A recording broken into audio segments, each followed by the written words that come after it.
Jonathan again, and a road trip again also. We're headed up to Timberlake, North Carolina, which is about 100 miles from me, and got a few press brake ties on my truck, and I'm going to make a trade with a fella for a Campbell Nibbler. Pretty big machine, about 3,000 pounds I think, and getting a 11-inch slip roll also, which is an old machine, but sometimes the older the better for me. Weather's looking pretty nice, got some clouds up in the sky, but not too bad. I'm hoping it's not going to rain on me. It's not supposed to rain, of course, until Saturday, the day of the rat run build, but that's the way that goes. I'll show you more later. Now you know why I don't like big cities. Traffic. Terrible. Crazy people. Hey folks, Jonathan again here. Come in late last night and from getting this machine, and I actually stopped at a gas station and I did a little video about like I did on that Colchester closing that I'd picked up. But after thinking about it a little bit and actually looking at something that came with this machine, I decided I would wait until today and go ahead and get some good video of it and show you something of it. Of course, this is the Campbell Nibbler, but I noticed, Andrew C. Campbell Division, American Chain and Cable Company and Corp, and that's Bridgeport, Connecticut, and they're actually still in business under the Peerless name, and they still build a lot of cables and chains and such, and as far as I know they do, or they're still in business. But a couple of things that came with this machine I wanted to show you, and one thing that really surprised me, but I'll show you in just a second. Okay, first of all, I wanted to show you the extra dies and punches that came with it. These are just about, they look like they're all new, so in good shape. And we've got some guides, actually work holders, that go on it, that swing around to hold a piece if you're going to do a big 4x8 sheet or something. And this is a tube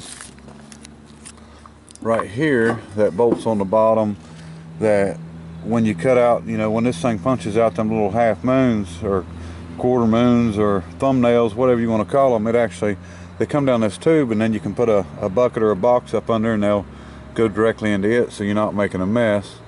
And but what I really liked is this paperwork. This is the original parts list that came with this machine new, and it's dated June 6, 1954.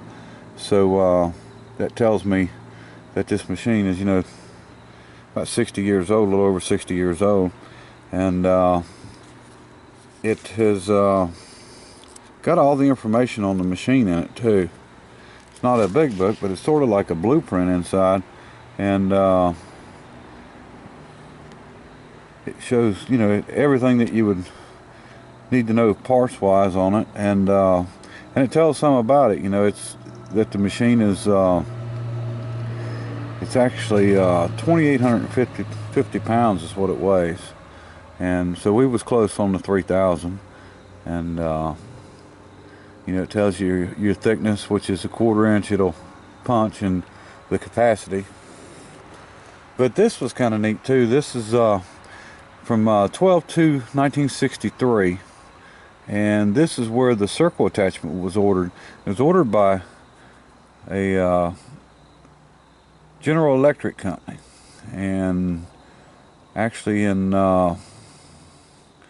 Johnson City, New York, which I didn't know there was one, but yeah, that 600 Main Street in Johnson City, New York.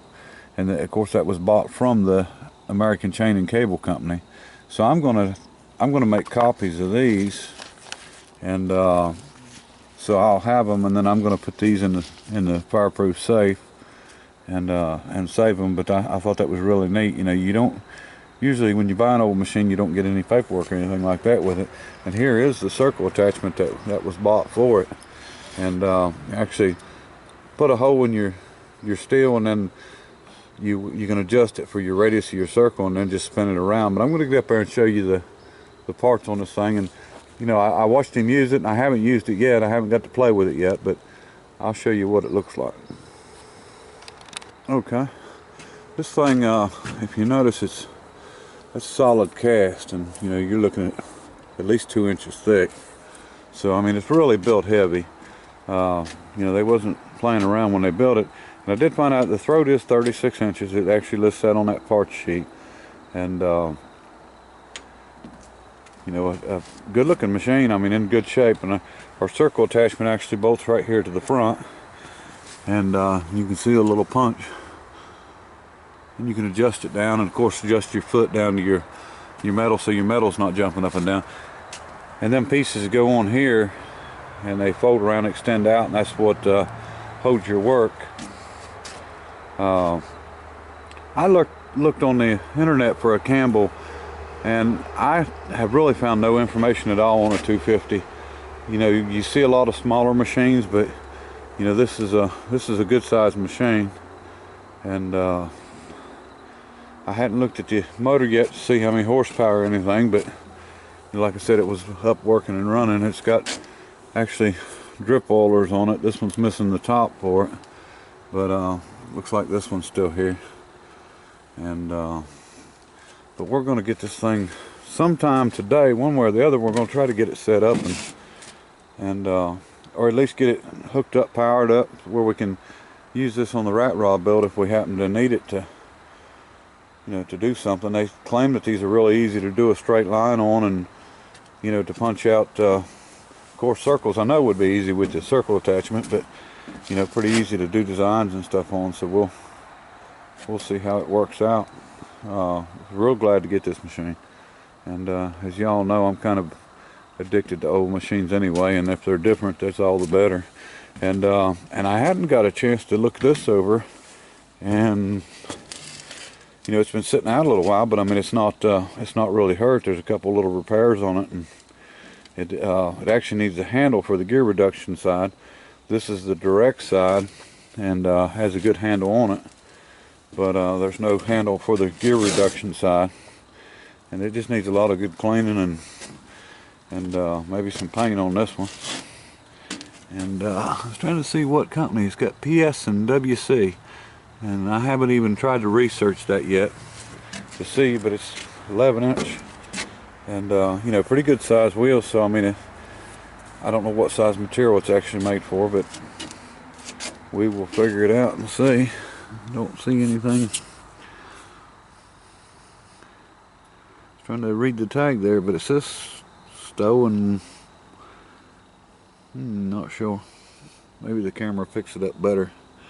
Y'all might be able to see it better than me, but we will we'll get it off and get it cleaned up too, and that'll be a nice machine to have. And you never know when you want to roll something. You know, playing with old bicycle fenders or motorcycle fenders, whatever you want to call them, and just little stuff like that. You never know. But hopefully we'll get this thing set up, and I'll do another video later on of it working. But there she is, and I appreciate you watching, and until next time, bye.